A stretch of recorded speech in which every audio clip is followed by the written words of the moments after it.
विश्वं दर्पणदृश्यमाननगरी तुल्यं निजान्तर्गतम् पश्यन्नात्मनि मायया बहिरिवोद्भूतं यथा निद्रया यः साक्षात् कुरुते प्रबोधसमये स्वात्मानमेवाद्वयम् तस्मै श्रीगुरुमूर्तये नमः इदं श्रीदक्षिणामूर्तये।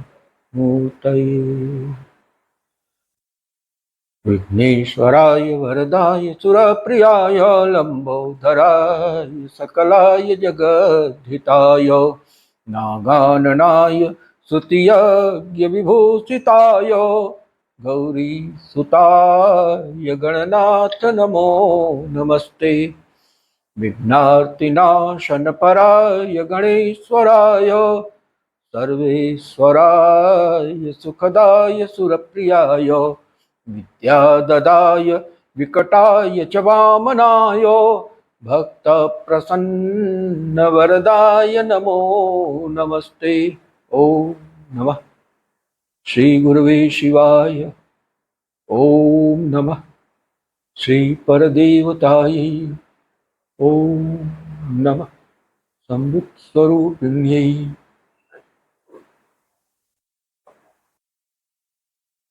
सो फ्रेंड्स, पिछले एपिसोड में हम लोग जो है वो त्रयोदश और चतुर्दश आवरण के बारे में चर्चा कर रहे थे और उसमें हम लोगों ने देखा कि किस तरह से आत्मा की ही आपकी अपनी ही आत्मा की शक्तियां संचित वासनाओं के परिवेश में अपने लिए सृष्टि का निर्माण करती हैं, अपने लिए भोग्य का निर्माण करती हैं, अपने भोक्ता स्वरूप का निर्माण करती हैं, अपने लिए काया का निर्माण करती हैं और उस काया में रह के भोगक्षम बनने के लिए वही आपकी जो व्यष्टि आत्मा है वो करण वर्ग का, जिसमें अंतःकरण और बाह्यकरण और प्राण सब आते हैं, उनका सृजन करते हैं और उसके बाद फिर जो है इस संसार का खेल शुरू होता है। तो त्रयोदश आवरण में मूल रूप से वो भगवती पराम्बा का स्थान है और उसी का एक कण है, क्योंकि प्रलयाकल जीव जो है भगवती जगदम्बा के ही शरण में सो रहे होते हैं, वहीं पे उनको आश्रय मिलता है। तो जब भगवती पराम्बा की सृष्टि की इच्छा जागृत होती है तो उनकी शरण में जो प्रलयाकल जीव हैं वो जागृत होते हैं। प्रलयाकल जीवों के जागृत होने के साथ ही उनकी वासनाएं भी जागृत होती हैं और फिर उनको कर्म की क्षमता प्रदान की जाती है और फिर तदनुसार वो अपनी वासनाओं के परिप्रेक्ष्य में उनको दृष्टि में रखते हुए अपने लिए सृष्टि का निर्माण करते हैं। बात ये भी हो गई थी कि ये दो कारखानों में पैरेलल काम चलता है। एक कारखाने में जो है वो पंचीकृत पंच महाभूतों की रचना होती है और दूसरे कारखाने में जो है सूक्ष्म तत्वों की रचना होती है। सूक्ष्म तत्व में जो है वो अंतःकरण आता है, ज्ञानेंद्रियां आती हैं, कर्मेंद्रियां आते हैं और प्राण आते हैं। तो जब शरीर की रचना हो जाती है तो वो जो व्यष्टि आत्मा है वो इस करण वर्ग के साथ आकर के इसमें अनुप्रविष्ट होती है। तो करण वर्ग के साथ आत्मा का इस पंचीकृत पंच भौतिक द्रव्य के साथ संश्लिष्ट होने की प्रक्रिया ही उसके जन्म ग्रहण करने की घटना है। इसके अलावा जो है जन्म ग्रहण करना कुछ नहीं होता है।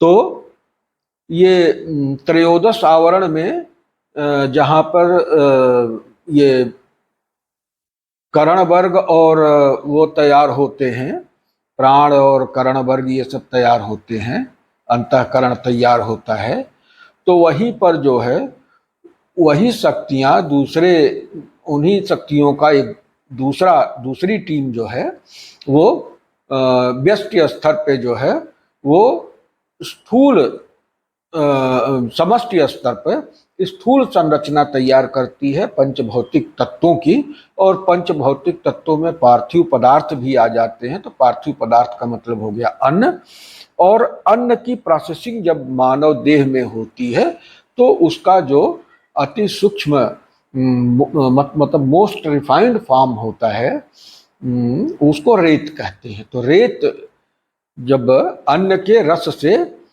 क्रमशः सप्त धातुओं से होते हुए अंत में मोस्ट रिफाइंड पार्ट जो है रेत का निर्माण होता है, तो उसी रेत में ही आके ये मिंगलिंग होती है कि जो जीवात्मा होता है वो अपने गणों के साथ, 19 गणों के साथ आकर के इसमें जो है स्थापित हो जाता है। तो जैसे वो भगवत गीता में वो आता है ना कि ममैवांशो जीवलोके जीवभूता सनातन मन षष्ठान इंद्रियाणि प्रकृति स्थानि कर्षति और शरीरम यदवाप्नोति यच्चाप्युत्क्रामतीश्वर गृहीत्वैतानि संजाति वायुर्गंध निवासया। तो ये जो जीवात्मा है जब एक शरीर को छोड़ता है तो अपने साथ इन 19 कलाओं को, माने 5 ज्ञानेन्द्रिय, 5 कर्मेंद्रिय, 4 अंतःकरण और 5 प्राण, ये 19 हो गए। अंतःकरण को एक मान लिया जाए तो 16 होंगे, तो 16 या 19 जो भी कह लीजिए। अंतःकरण को अगर एक मान लेंगे तो वो हो जाएगा, मन बुद्धि चित्त अहंकार करके अगर 4 मानेंगे तो 19 हो जाएगा। तो 16 या 19 जो भी गण हैं। तो जो जीवात्मा जो है अपने संसार यात्रा के क्रम में अपने वासनाओं के एग्जॉस्ट करने के लिए वो अनेक देहों में प्रवेश करता रहता है, अनेक जन्मों को लेता है और शरीर को छोड़ता है, और इस क्रम में हर शरीर को ग्रहण करते समय वो अपने साथ इन 19 या 16 गणों को लेके आता है, और फिर जब वो उस शरीर को छोड़ता है तो अपने साथ इन 19 या 16 गणों को लेकर के जाता है। तो वो तैत्तिरीय उपनिषद में जो आता है कि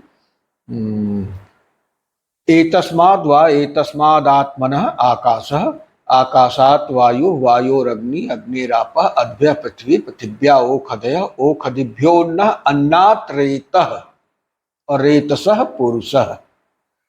तो उस आत्म तत्व से ही जो है, परमात्मा तत्व से आत्म तत्व, आत्म तत्व से आकाश, माने अब ये स्थूल आकाश की बात आ गई, वो महद आकाश की बात नहीं है। तो आत्म तत्व से जो है आकाश, आकाश से फिर जो है वायु, वायु से अग्नि, अग्नि से जल, जल से पृथ्वी, पृथ्वी से वनस्पतियां, वनस्पतियों से अन्न बना, और अन्न की जब प्रोसेसिंग हुई, प्राणियों ने उसको ग्रहण किया और उसके शरीर में अन्न की फर्दर प्रोसेसिंग हुई तो उससे धातुएं बनी शरीर की, और इन धातुओं में जो सर्वोत्कृष्ट धातु होती है, मोस्ट रिफाइंड और हाईली प्रोसेस्ड जो प्रोडक्ट है उसका, वो रेत है।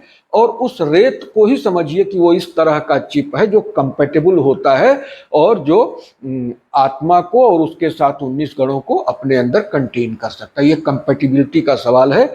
इसलिए जो भी आत्मा आ रही है अपनी वासना के अनुरूप अपना 19 गण का समूह लेकर के, तो वो अपने कंपैटिबल वो चिप्स भी तैयार करती है। अगर कंपैटिबल नहीं होगा तो उसके साथ सूट नहीं करेगा, फिर जो है वो उसमें लाइफ फ्लरिश नहीं हो पाएगा। कुछ न कुछ घटना दुर्घटना ऐसी हो जाएगी या विकलांगता हो जाएगी जिसकी वजह से उसमें प्रॉपर जो है वो इवॉल्व नहीं हो सकता है, लाइफ वो सूट नहीं करेगा उस लाइफ को। तो इसलिए वो जो है सूटेबिलिटी के हिसाब से वो चूज करता है, अपना तैयार करता है। तो इधर जो है ये पंच भौतिक पदार्थों से जो अन्न बना, अन्न की फर्दर प्रोसेसिंग के बाद जो फाइनली रेत बना, तो वो रेत जो है कंपैटिबल होना चाहिए उस व्यस्त जीवात्मा के हिसाब से, ताकि उसमें व्यस्त जीवात्मा आ सके। वो उसकी वासनाओं के अनुरूप बनाया ही जाता है, वो कस्टमाइज्ड है। वो जनरल प्रोडक्शन नहीं है, बल्कि वो कस्टमाइज्ड है, एक किसी की खास की जरूरत के हिसाब से टेलर किया गया होता है। तो उस कंपेटिबिलिटी के हिसाब से वो उसमें आता है। अब ये सारी प्रक्रिया चली कहाँ से? तो जो कहते हैं कि वर्तमानावभासानाम भावानाम अवभासनम अंतस्थितवतामेव घटते बहिरात्मना। तो उस सुप्त जीव के अंदर जो वासनाएं थी, उन्हीं वासनाओं का ये स्फुरण है, उन्हीं का बीजांकुरण है, उन्हीं बीज स्वरूप वासनाओं के आलोक में ये सारी संरचना जो है तैयार की जाती है।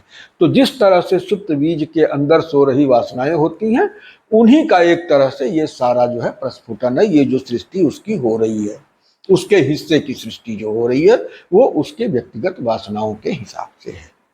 और वासनाएं किस हिसाब से है? वो कर्म के हिसाब से है। कर्म आपने किया, इंप्रेशन उसके इकट्ठे, कार्मिक इंप्रेशन इसको कहते ही हैं। तो इस तरह से है। अब वो इतनी बात तो मेरे समझ से स्पष्ट हो गई है कि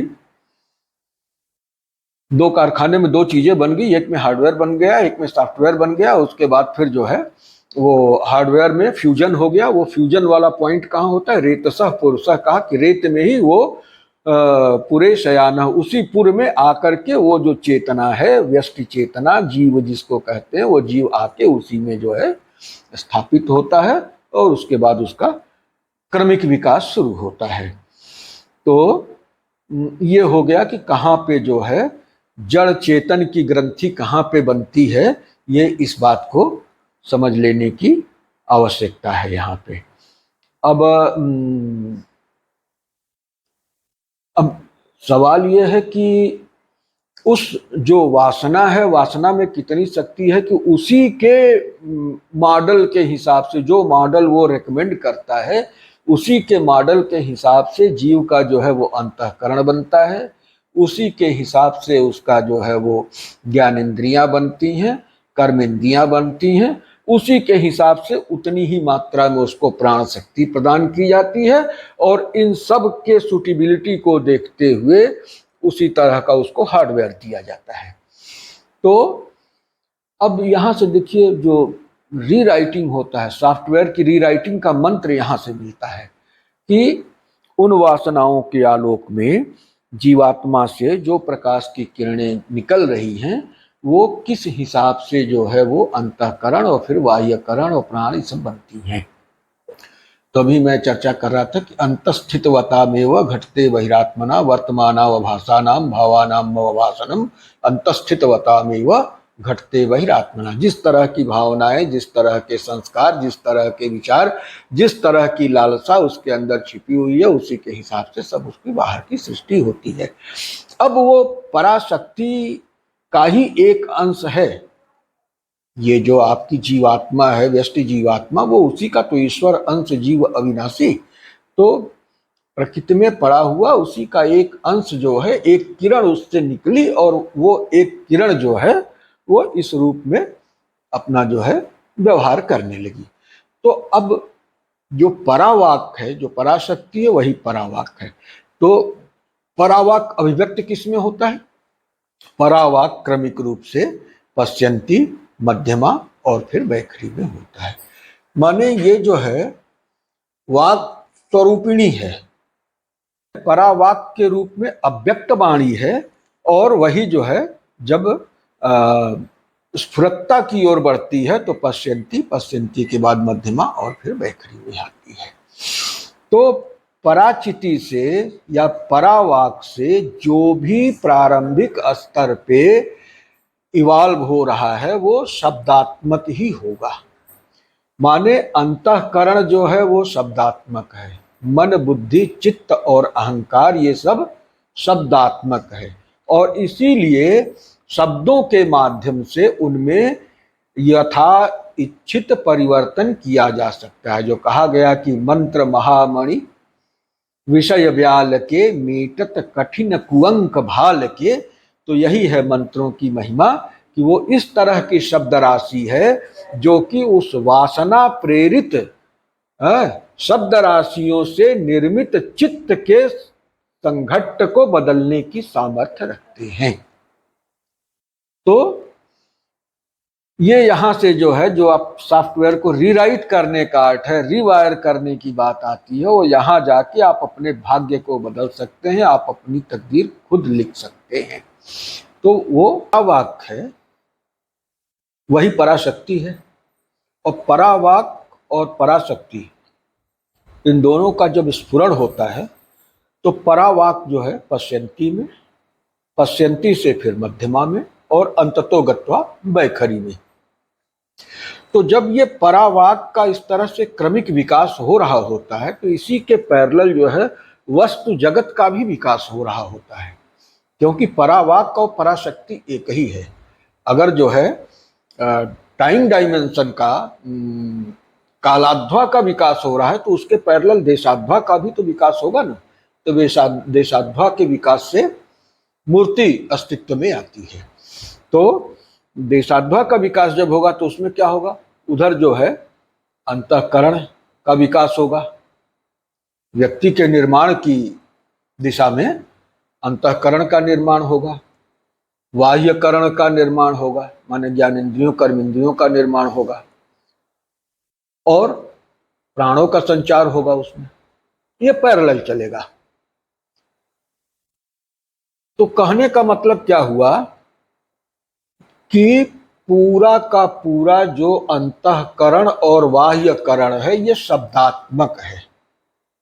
यहाँ पे शब्द और अर्थ मिलित हैं, दोनों में पार्थक्य नहीं हुआ है। वागर्थाविव संपृक्तौ, वाक और अर्थ संपृक्त हैं भवानी शंकर की तरह से। तो ये स्थिति होती है। और बाद में जब अगले लेवल का इवोल्यूशन होता है तो उसमें जो है वैखरी वाक के साथ जो है मूर्ति अलग हो गई और वाणी अलग हो गई। वाणी जो है वो देहधारी के जिम्मे हो गया और मूर्ति जो है वो देह हो गया। तो जड़ जगत में वाणी का स्फुटन इसीलिए नहीं हो सकता है क्योंकि उसमें जो है ये जो आत्मा है वो अपने 19 गणों को उस स्तर से विकसित नहीं करती है। तो इस अविकसित अंतःकरण बाह्यकरण की वजह से उसमें वाणी का स्फोट नहीं हो पाता है। तो कहने का तात्पर्य क्या हुआ?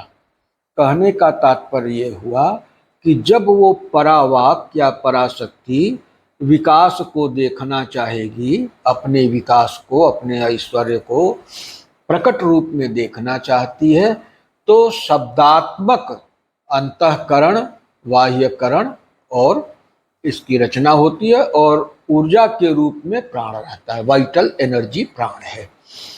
तो 5 ज्ञानेंद्रियां होती हैं ना, या 5 कर्मेंद्रियां। तो 5 ज्ञानेंद्रिय और 5 कर्मेंद्रिय भी कोई स्थूल संरचना नहीं होती है। जैसे हम लोग आमतौर पे मान लेते हैं कि हाथ है, वो पैर है। तो हाथ के अंदर जो नाड़ी संजाल है, उस नाड़ी संजाल के माध्यम से, नाड़ी माने सूक्ष्म नाड़ियां जो एनर्जी करंट आ रही थी, जिसमें कि चैतन्य भी प्रवाहित हो रहा है, जो अभी हम लोग 14वें में बात कर रहे थे, एनर्जी करंट्स जो थी। तो मन उन्हीं मार्ग से वस्तु तक पहुंचता है। इंद्रिय विषय सन्निकर्ष इसी प्रकार से होता है कि वास्तव में जो ज्ञानेंद्रिय और कर्मेंद्रिय हैं वो कुछ नहीं बल्कि नाड़ी मार्ग हैं और उस मार्ग से मन और प्राण ही वस्तु तक पहुंचता है। तो जिस मार्ग से मन और प्राण जो है पहुंचता है उसी के अनुसार उस तरह की इंद्रिय का उसका नाम हो जाता है। जैसे मन अगर वस्तु के पास आंख के मार्ग से पहुंचता है तो चक्षु इंद्रिय हो गई, जिह्वा के मार्ग से अगर पहुंचता है तो रसन इंद्रिय हो गई, रसना जिससे स्वाद मिलता है, और कान के माध्यम से अगर पहुंचता है तो श्रोत्र इंद्रिय, वो मन ही श्रोत्र इंद्रिय बन गया है। कान वाली नली में आके, नाड़ी में आके जो इधर करंट इससे निकल के आ रही हैं, उस करंट के फ्लो में अगर मन पड़ गया तो वही जो है श्रोत्र इंद्रिय बन गया। इसी तरह से नासिका के चैनल में आ गया तो वो घ्राण इंद्रिय बन गया। तो मन ही जो है अलग अलग चैनल्स में जाके अलग अलग इंद्रियों का रूप धारण कर लेता है। तो ज्ञान इंद्रिय और कर्म इंद्रिय अलग से कुछ नहीं है। और वाइटल एनर्जी तो जो क्रिया शक्ति होती है, क्रिया शक्ति का एक फॉर्म है। उसके साथ जब क्रिया शक्ति एसोसिएट हो जाती है तो कार्यक्षम हो जाता है, और कार्यक्षम होकर जिन जिन अंगों में प्रवेश करता है, जैसे स्रोत, वो क्या 10 है ना, स्रोत तक चक्षुर जिह्वा घ्राण वाक पाणिपाद पायु उपस्थानी। तो पाणिपाद पायु उपस्थ और जिह्वा, ये 5 कर्म इंद्रियां, इनके माध्यम से अगर प्राण शक्ति से संयुक्त होकर मन वहां पे पहुंचता है तो उसकी कर्म इंद्रिय संज्ञा हो जाती है। माने कहने का निष्कर्ष यह है कि कुल मिला जुला के ये सब जो स्ट्रक्चर है, सटिल बॉडी जो है, वो शब्दात्मक है। और इसलिए उसमें पर्याप्त परिवर्तन शब्दों की सहायता से किया जा सकता है, मंत्रों की सहायता से किया जा सकता है। यही वह स्पॉट है वेयर रीराइटिंग हैपन्स। यहीं पर आइडिएशन के माध्यम से हम अपनी चेतना के स्तर पर क्रीड़ारत पल्सेशन के कंपल्सिव पैटर्न्स को कॉन्शस एफर्ट के द्वारा प्रिस्टीन या फंडामेंटल डिफ़ॉल्ट सेटिंग पर ला सकते हैं। यही है खुद को रीडिजाइन या रीइन्वेंट करना, और यह उद्देश्य केवल और केवल मंत्रों के द्वारा ही साधित हो सकता है। और जितने भी यंत्र हैं, हसिया, हथौड़ा, चाकू, तलवार, ये सब वहाँ पे पूरी तरह से निष्प्रयोज्य हैं, वहाँ इनकी पहुँच ही नहीं है। उस चेतना के स्तर पर अगर किसी की पहुँच है तो वो वाक शक्ति की ही पहुँच है। ये हो गई बात। अब यहाँ पे अभी हम लोग जो चर्चा कर रहे थे कि एक तो रेतसः पुरुषः जो तैत्तिरीय उपनिषद में आता है कि एतस्माद् आत्मना आकाशः सम्भूता आकाशात् वायु वायोरग्नि अग्निरापः अद्य पृथ्वी पृथिव्या ओखदिभ्यो अन्नात्रेतः रेतसः पुरुषः स वा एष पुरुषो नरसमयः एवं देहोत्पत्तिं विभाव्य पुनः जीवात्मानं ब्रह्मरन्ध्रात् सुषुम्ना नाड़ीमार्गेण अंकुश मुद्रया आकृष्य हृदि प्रतिष्ठापयेत् सोहम हंस हंस सोहम शिव। तो इस प्रकार से जीवात्मा जो है वो इस शरीर में लाके सुषुम्ना नाड़ी मार्ग से हृदय में जो है वो स्थापित होता है। तो अब ये जो है इस प्रक्रिया पे हम लोग अलग से बात करेंगे, ये एक वीडियो का विषय है कि किस तरह से जो है वो प्रविलापन के क्रम में आता है कि किस तरह से हम जो है प्रतिप्रसव साधना, जिसके तहत कि हम जो है विलीन होते हैं जाके परम सत्ता में, और फिर परम सत्ता से किस तरह से हम इवाल्व होते होते इस रूप में आते हैं। तो एक जो है प्रसव क्रम है, एक प्रति प्रसव क्रम है। तो ये प्रविलापन की विद्या में हम लोग इसको आगे चल के देखेंगे। यहाँ इसके जिक्र करने का उद्देश्य मात्र इतना था कि हम ये समझ सकें कि ये दो तरह की संरचनाएं जो तैयार हुई, एक हार्डवेयर और एक सॉफ्टवेयर। तो हार्डवेयर और सॉफ्टवेयर किस जगह पे जाके उनका फ्यूजन हुआ, तो फ्यूजन जो है वो उसी रेत के स्तर पे होता है कि जब फाइनेस्ट प्रोसेस्ड प्रोडक्ट रेत बन जाता है तो रेत में ही आकर के वो बैठता है। और रेतसः पुरुषः, है ना, सवा येष पुरुषो नरसमय। अब वो पुरुष जो है, जो चेतन तत्व था, वो अन्न रसमय हो गया। अब इस अन्न रसमयता के साथ वो क्रिया करता है और इन्हीं अन्न रस से वो सप्त धातुओं का निर्माण करके अपने शरीर का निर्माण करता है। तो कहने का मतलब क्या हुआ, आपकी जो इंडिविजुअल सोल है, जो इंडिविजुअल सेल्फ है, वही अपने शरीर का निर्माण करती है। आपको पता हो चाहे ना हो, कोई निर्माता अलग से नहीं है, वो भगवान ने आपको अथॉरिटी डेलीगेट कर रखी है। एक जो है वो सुप्रीम बॉडी है, वो क्या कहते हैं उसको, बहुत बड़ी एजेंसी है, जो सबसे ऊपर की एजेंसी होती है, उससे बड़ी कोई एजेंसी नहीं। सुपर स्टॉकिस्ट मान लीजिए उसको। तो सुपर स्टॉकिस्ट ने आपको उतना स्टॉक दे के, उतना कौशल दे के आपको डेलीगेट कर दिया अथॉरिटी कि लो तुम अपनी दुनिया बनाओ। अब तुम नहीं बनाते हो तो ये तुम्हारी कमी है। और तुमको वो चाबी भी दे दिया कि अगर कंपल्सिव पैटर्न्स तुमको मजबूर करते हैं कि इसी तरह से तुम वो करो, तो तुम उनको कॉन्शियसली अल्टर भी कर सकते हो, और उसके लिए गुरुओं ने वो विद्या दे रखी है।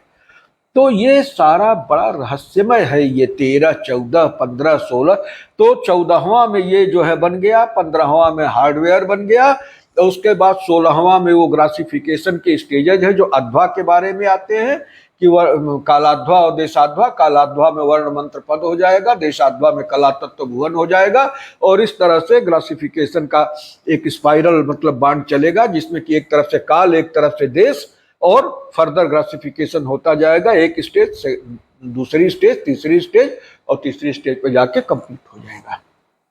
तो ये अध्वा के सहारे ये प्रक्रिया आगे बढ़ती है और संसार आता है, और उसके बाद फिर वहां पे दिक्पालों की स्थिति है। दिक्पालों का मतलब कि आपकी एक जो है बाउंड्री दे दी गई है, बाउंड्री खींच दी गई है कि ये आपकी बाउंड्री होगी, इसी बाउंड्री के अंदर आपको फुटबॉल खेलना है, मैच खेलना है, हॉकी खेलना है, क्रिकेट खेलना है, आप खेलो, है ना। ग्राउंड आपको दे दिया जाता है, वो दिक्पाल तय कर देते हैं कि ये आपका है। तो ये मुख्य रूप से जो है 13, 14, 15, 16 ये 4 आवरण का जिस्ट जो है हमने दिया। अब इसमें 2 बात आती है, इसमें कुंडलनी क्रिया, जो नाड़ी और स्नायु तंत्र विकसित होते हैं तो वो कुंडलनी की क्रिया शक्ति है। तो थोड़ा सा कुंडलनी के ऊपर हम लोग चर्चा करेंगे अगले एपिसोड में, और उसके अगले एपिसोड में प्रविलापन क्रिया के ऊपर चर्चा करेंगे। जब इतनी चर्चा कर लेंगे तब कहीं जाके इसकी चर्चा पूर्ण होगी, और फिर उसके बाद हम लोग वैंदव चक्र में आएंगे, जहां जाके फ्यूजन होता है, और फ्यूजन होने के बाद ये जो स्थूल सृष्टि है वो प्रकाश में आती है। तो स्थूल सृष्टि के प्रकाश में आने की प्रक्रिया हम लोग वैंदव चक्र में जाके देखेंगे। और उसी वैंदव चक्र में ये भी होता है कि ये सारा कुछ जो ज्ञान है वो मतलब कि इसका 2 पहलू है। एक तो यह है कि अगर आप जो है आचार्य बनना चाहते हैं, आप साधक बनना चाहते हैं, सिद्ध बनना चाहते हैं, तो ये गुरुओं ने ये ज्ञान परंपरा चलाई है कि आप इससे अपना कल्याण कर सकें। और दूसरी तरफ उन्होंने एक कर्मकांड का भी विधान तैयार किया कि इनकेस आप सक्षम नहीं हैं इन चीजों को समझने के लिए, आप सक्षम नहीं हैं स्वतः जो है ये साधना करने के लिए, ये ज्ञान अपने अंदर इंस्टॉल करने के लिए, तो उस सूरत में क्या होगा कि आप श्रद्धा के साथ अगर किसी आचार्य से अपने निमित्त संकल्प के साथ कर्मकांड करवाते हैं तो उस कर्मकांड का भी फल आपको प्राप्त होगा, और तदनुरूप आपकी संसार यात्रा आसान होगी और आपकी आध्यात्मिक उन्नति संभव हो सकेगी। तो ये तो हो गई संक्षेप में चर्चा जो है हम लोगों की। अब इसके बाद इसमें कोई एक चीज और छूट रही है, मुझे अभी याद नहीं आ रहा है क्या चीज मैंने सोचा था।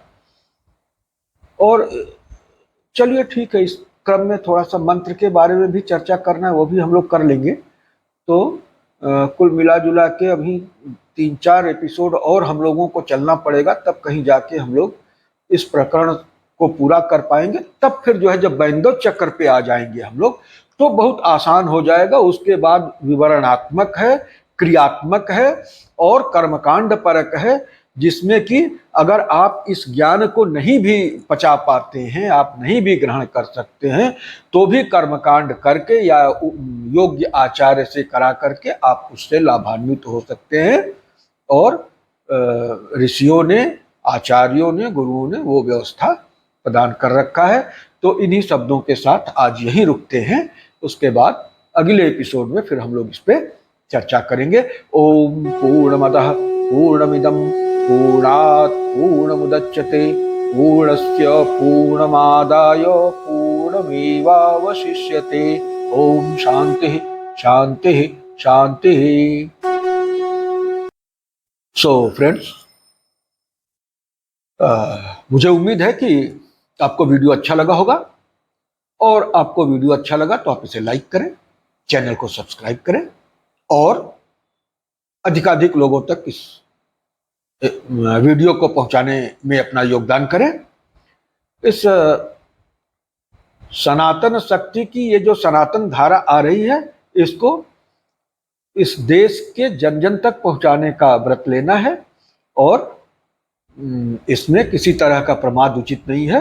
इन्हीं शब्दों के साथ ओम सर्वे भवन्तु सुखिनः, सर्वे सन्तु निरामयाः, सर्वे भद्राणि पश्यन्तु, मा कश्चित् दुःखभाग् भवेत्।